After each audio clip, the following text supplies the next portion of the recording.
my own personal interaction with the Deputy President, and shortly I will give some examples, I feel he has fallen short of the expectations of that high office.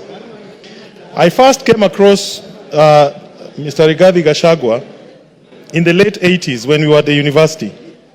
And as a matter of fact, he was ahead of us, and I think he was heading one of the district student organizations. He had cleared university, but he had not exited. In other words, he had become a pirate. That was the terminology we used then. He was residing in some place called State House Residence. And what I used to hear about him was not very impressive.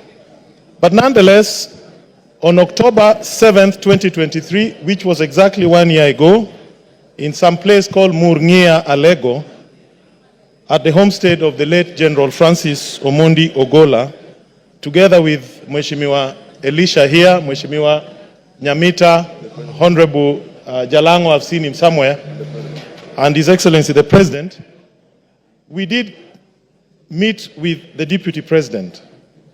And it was about 6:45, he received us warmly, but we were guests of General Ogola. And as you'd expect, a man of his status, you expected some decorum, temperance, prudence, good behavior.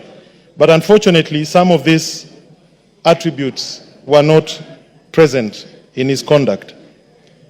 The Deputy President on that occasion did stand up and tell the President to our face that he had come down to get him from the Nyanza tour that we were undertaking, and that he had no business staying for too long in Nyanza.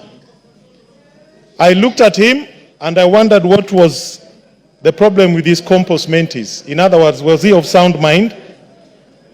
And then I asked myself, we were the guests of the late General, why would he want us to exit the homestead of General Ogola?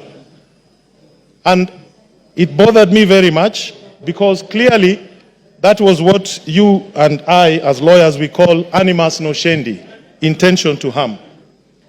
Why would he insist that the President has no business being in Nyanza? He said it to our face 3 times, interrupting General Ogola when we were being briefed about the attack that had just been conducted by Hamas on Israel. That was my first time to interact with him very closely.